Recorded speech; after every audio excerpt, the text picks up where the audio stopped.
Welcome to The Read Along, a mini book club for your ears. I'm your host, Scott. I'm your other host, Anita. And join us on a journey through a good book, one chapter at a time.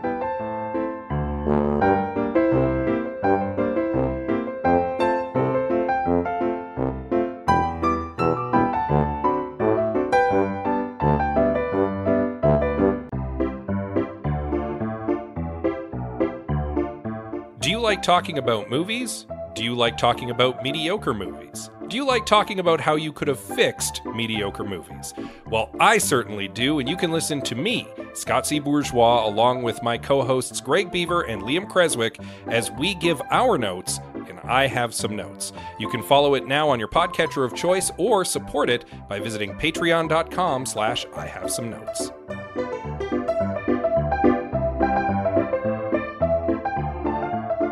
So we got to dress as pirates on the weekend. Yarr. We were invited, for the first time, might I add, to a murder mystery party. Yeah, remember those murder mysteries in a box that you could get? Our friends threw one, and it was amazing. Yeah, there was a meal included and drinks, and we mingled with some other friends, and we were all doing a pirate-themed murder adventure. I never had the same accent twice. It was wonderful. No, you constantly shifted through the evening. It was great. Nita was a barmaid. Yes. I was the first mate of the pirate ship. Yar. Mixed in amongst other crew members. Yeah, some other pirates, some other tavern-type folk. Yeah. In case that is... Just in case that is enough information for you to identify the murder mystery in question, and you may play it in the future. I will refrain from saying if either of us was, in fact, the murderer or not. It's not really pertinent to our podcast anyway. No, but I will say that it was fun to solve a mystery that wasn't in book form. Yeah. And, 5 people guessed correctly? I was not one of them. Or had successfully deduced. You got it right. I got it right. Yeah, you got it right. I got it wrong. I'm good at solving mysteries. You are. To be fair, I wasn't trying that hard. Mostly I was just enjoying goofing off with our friends. Fair. And we did have fun goofing off with our friends. It was a good time. Oh, absolute blast. Highly recommended. Would murder mystery party again. In costume. Well, of course, in costume. Very important. Yeah. But that's what we were up to this weekend. We still managed to squeeze in the couple pages of chapter. Yes.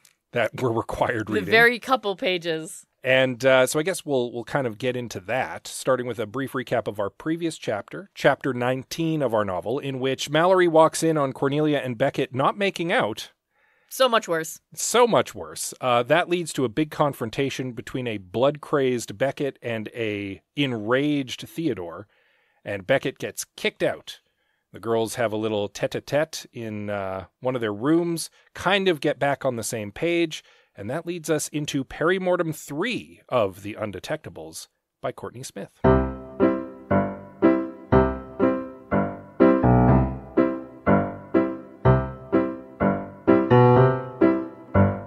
So I feel like I should preface this chapter by saying, assuring you, we do not read this book ahead, number one.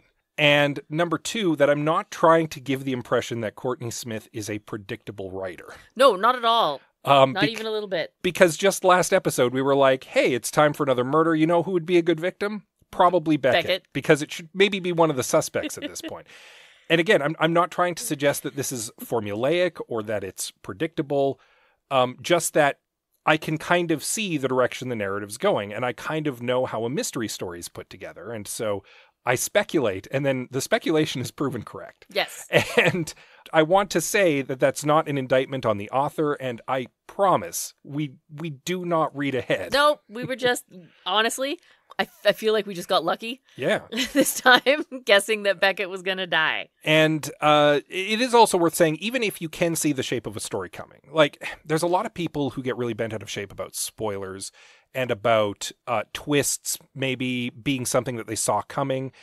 And I'm like, so you see the twist coming. That actually, if anything, just means you were picking up on the clues. That means you're an astute reader. Yeah, you were paying attention. And you should feel validated that the twist came off the way you expected, or maybe came across a little unexpectedly.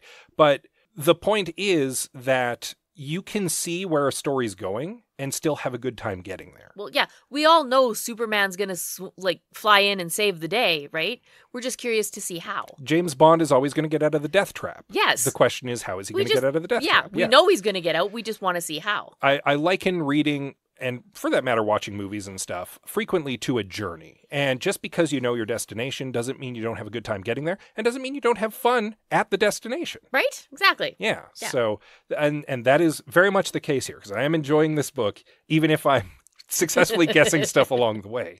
And may have already clocked who the killer is. Maybe. Because it's definitely not Beckett. It's, honestly, you're probably right about Jacob. Anyway, let's talk about it. Yeah. So suffice to say, Beckett is stranded at the cemetery where Theodore left him. Yes. He's a little outraged that he has been evicted from Cornelia's place. Mostly, though, I don't know that it's so much rage as it is that he is just high. Oh, he is very high. He is crazy high on Cornelia's blood, energy, magic, whatever it is. Yeah. He is riding high.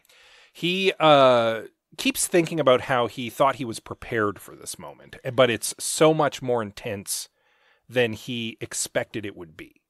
And makes kind of a mental reference to his cousin off in the mountains, who's been previously mentioned. Okay, but the information came via his cousin who was talking to somebody who knew somebody else? Yeah, he knew a guy who knew a guy. Yeah, this is like fourth-hand information. Well, because vampires aren't supposed to do this. No. And Beckett might be one of the first in a long time to have done this. Probably. Yeah, though I get the impression now, and this is pure speculation, there's very scant evidence to suggest this is the case, that his mysterious cousin who's off in the mountains doing his own thing far from civilization might actually be dabbling and experimenting in this, but purposefully in a remote location. Yeah, to stay away from other people. Exactly. Yep. Because he recognizes that there's a potential danger that Beckett didn't take into account. Look, we've already discussed how not smart we think Beckett is. Yeah. Very short-sighted plan on his behalf. Or he just really overestimated his ability to handle it. That is also perfectly plausible. Yeah. Either way, he's seething, particularly at Theodore. He's actually like, oh, I'm going to go to the Ghoul Council. I'm going to report him, a ghost, teleporting me. How dare he? But first, I'm out in nature and woo! Yeah, that's kind of where he's at. And then he starts to hear mysterious music. And he's like, yeah, music. And it's kind of leading him to one of his old family crypts over in the vampire cemetery. What could possibly go wrong? Well, what goes wrong is that he is then promptly murdered. Yes. We don't get the grisly details this time. The book's like, you know what's going on. Honestly, all but says the words, you know the drill. Yeah. Right? Tongue chewed out, stomach carved, Beckett's dead. Beckett's dead.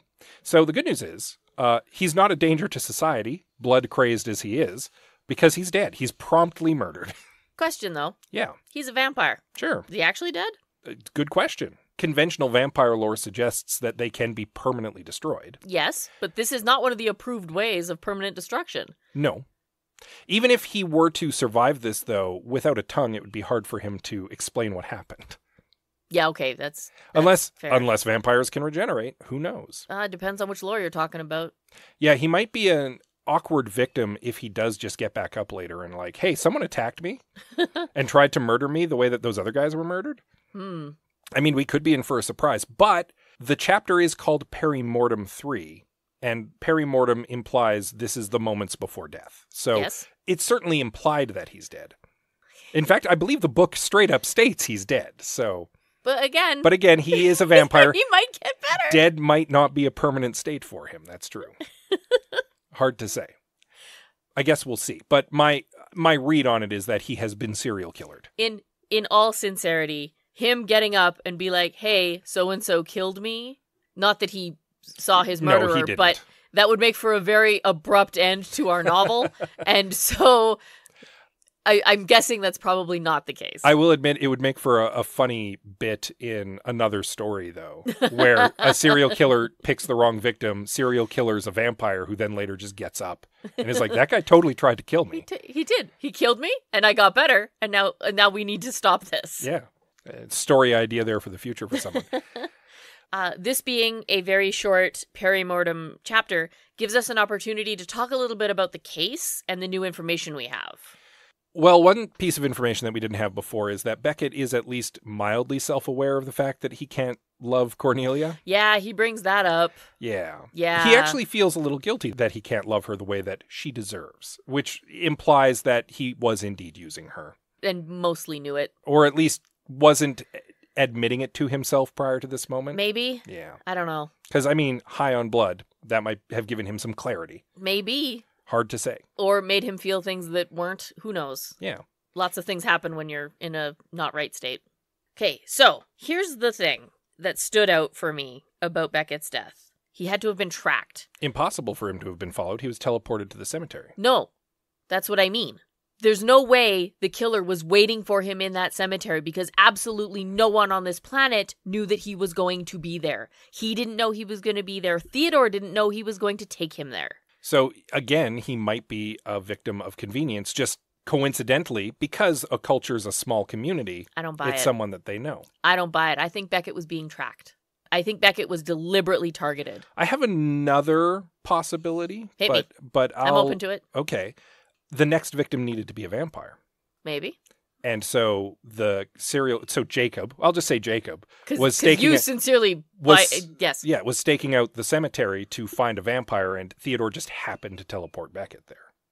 It's possible. The reason I suspect don't know how plausible. The reason I suspect that, and again, because we don't know the shape of the ritual, is because so far our victims have been an apparent and a fairy and a vampire. And that leads me to wonder if the serial killer specifically needs to kill different types in order to complete his ritual. And so, like, maybe a troll is going to be next. Maybe a witch needs to be gone after. Maybe that's going to be part of the climax, is that Jacob's going to go after one of the three protagonists, one of the three members of the Undetectables. I don't have any proof other than the fact that the three victims have so far been three different types, but that makes it plausible that the killer was in the cemetery looking for a vampire, because it's a well-known vampire cemetery, and unfortunately that's just where Beckett happened to end up being. But it is also possible he was being tracked. But that would also imply that Jacob is then specifically targeting people known to the Undetectables. Yes, which I think may be the case.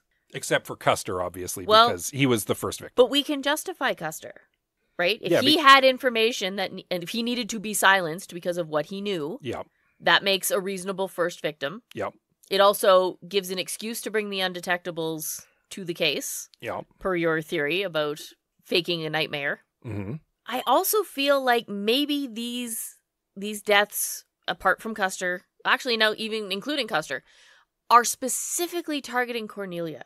Someone who works at City Hall, someone who is good friends with Cornelia, and then Cornelia's boyfriend. Yeah. Yeah. Right? Could be. Right? Cornelia could have enemies.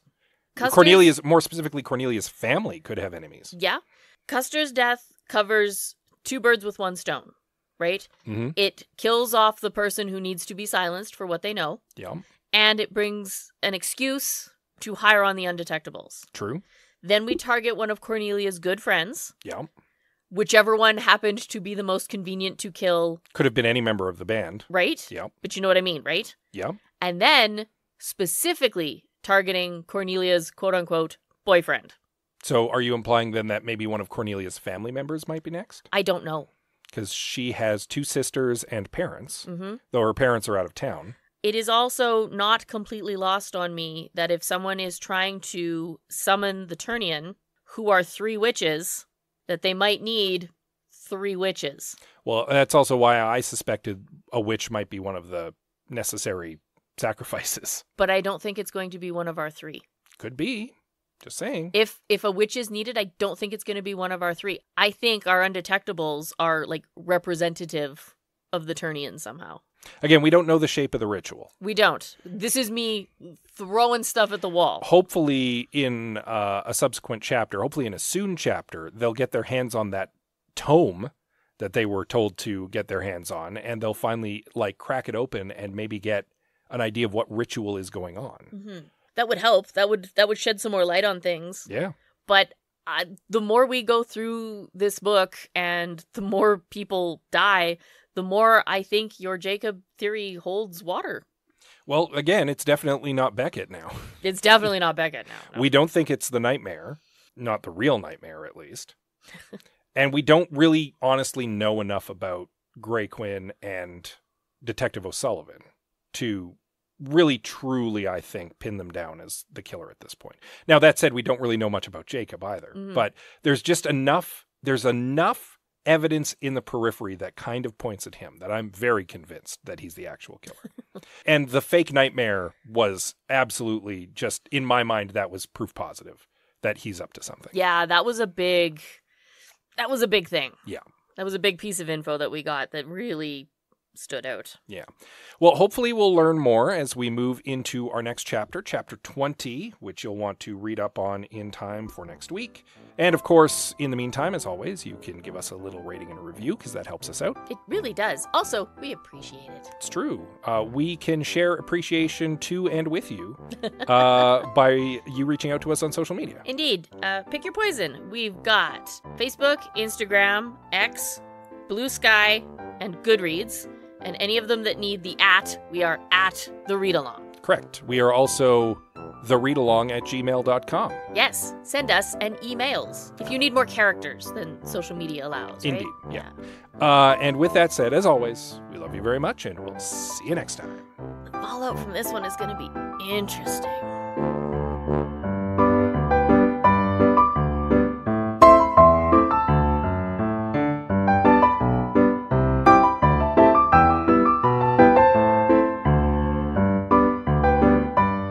Thank you for joining us on The Read Along with your hosts Anita and Scott Bourgeois. All Read Along music is by Kevin MacLeod at Incompetech.com.